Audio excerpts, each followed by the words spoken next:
বৌমা শাশুড়ির এই ঝগড়ার প্রধান কারণ হচ্ছে জেনারেশন গ্যাপ, ঠিক কিনা? শাশুড়ি এক জেনারেশনের আর বৌমা আরেক জেনারেশনের। শাশুড়ি ভাবে একরকম, বৌমা ভাবে আরেক রকম।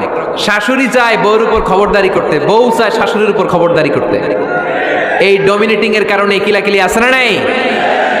আহা, এটা ঠিক না। আমার শাশুড়ি মায়েরা যারা আছেন, প্রথমে শাশুড়ি দিয়ে শুরু করি। আমার মাইকের আওয়াজ যে ঘরগুলোতে যায়, আমার শাশুড়ি মাদেরকে বলবো, বউদের উপর অত্যাচার করবেন না। ছেলেরা প্রশ্ন করে, তোর কাছে তোর বউ বড় না আমি বড়?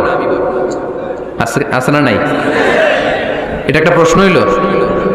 তোর বউ বড় না আমি বড়? দুইজনেই বড়। তো এক ছেলে সুন্দর উত্তর দিছে, আমার কাছে ভালো লাগছে উত্তরটা শুনে।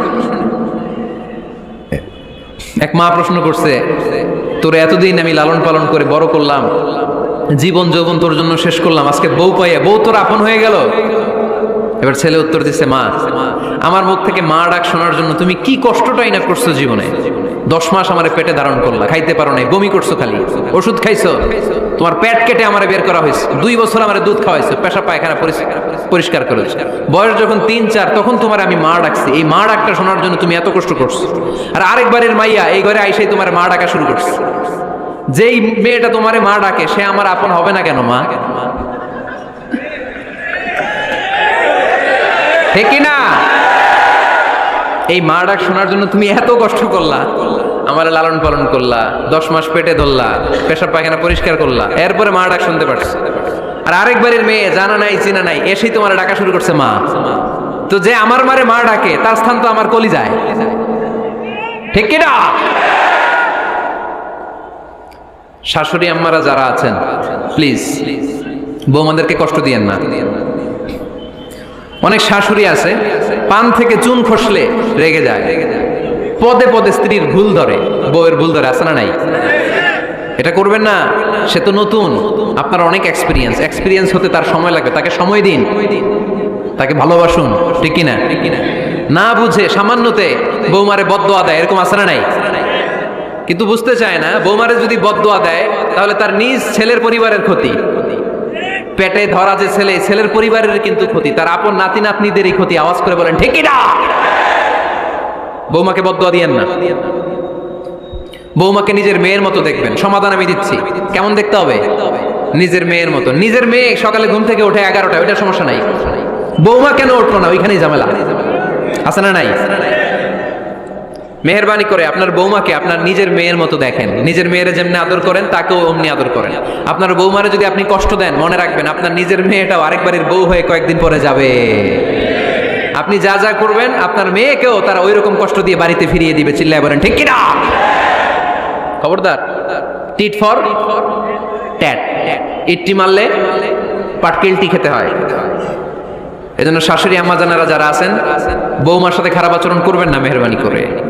তাকে আপনি কষ্ট দিলে আপনার নিজের মেয়েটাও আরেক বাড়ির বৌমা হবে, সেও ওই বাড়িতে এই কষ্টগুলো ভোগ করবে। এগুলো যখন আপনি শুনবেন তখন আপনার চোখ দিয়ে পানি পড়বে কি পড়বে না?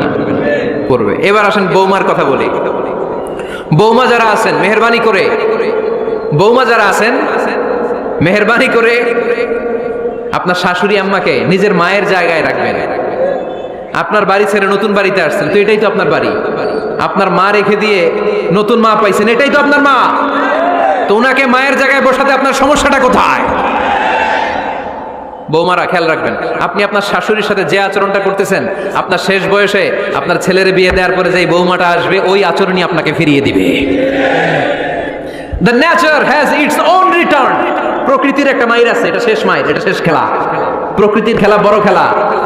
আপনি আপনার শাশুড়ির সাথে যে আচরণ করবেন, আপনার শেষ বয়সে আপনিও একদিন শাশুড়ি হবেন, এটা মাথায় রাখবেন। ওই আচরণই আপনি ফিরে পাবেন। আওয়াজ করে বলতে হবে ঠিক কিনা?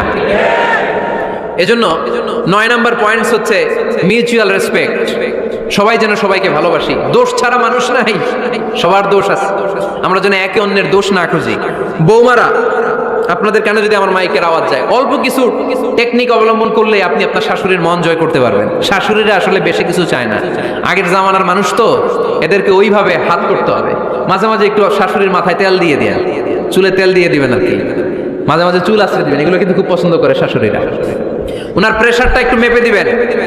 ডায়াবেটিক্সের ওষুধটা খাইলেও কিনা সময় মতো খোঁজ নেবেন, কি পছন্দ করে খেতে একটু রান্না করে দিবেন। যেই বক্তার ওয়াজ শুনতে পছন্দ করে ওই বক্তার ওয়াজগুলো ডাউনলোড করে শাশুড়ি আম্মাকে দিবেন, ইসলামী বই দিবেন। দেখবেন বয়স্ক নারীরা মাহফিল যেতে খুব পছন্দ করে, ওয়াজ শুনতে খুব পছন্দ করে, নবীদের কাহিনীগুলো শুনতে পছন্দ করে। বসায় বসায় একটু কাহিনীগুলো শোনাবেন। বাইরে বেরোলে জিজ্ঞেস করেন, আম্মা আপনার কিছু লাগবে কিনা। আরেকটা টিপস আছে, চুল যখন আশ্রাবেন আর শাশুড়ির মাথা যখন তেল দিয়ে দিবেন তখন অতীতের কথা জিজ্ঞেস করেন। দেখবেন অতীতের স্মৃতিতে হারিয়ে গিয়েছে আপনার শাশুড়ি। কি জিজ্ঞেস করবেন জানেন? জিজ্ঞেস করবেন, আম্মা জান মুক্তিযুদ্ধের সময় আপনার বয়স কত ছিল? ওই সময় মুক্তিযুদ্ধের সময় আপনাদের এলাকায় কি কি হয়েছিল মা? আরেকটা প্রশ্ন করবেন, মা বিয়ের সময় আপনি কেমন ছিলেন? ওই দিন দেখবেন বুড়ি আর বুড়ি নাই, জুয়ান হয়ে গেছে। ওই দিন বলবে, মা আমি অনেক সুন্দরী ছিলাম, আমার মাথায় অনেক চুল ছিল, আজকে নাই। আমগো গ্রামে আমার চাইতে সুন্দরী মাইয়া ছিল না। অতীতের স্মৃতিতে স্মৃতি হাতরাতে হাতরাতে তিনি হারিয়ে যাবেন।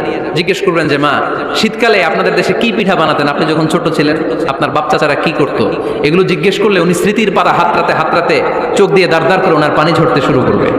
আপনার জায়গায় ওনার হৃদয়ের মণিকোঠায় এমন জায়গায় পৌঁছবে আপনার ছাড়া উনি কিছুই বুঝবে না।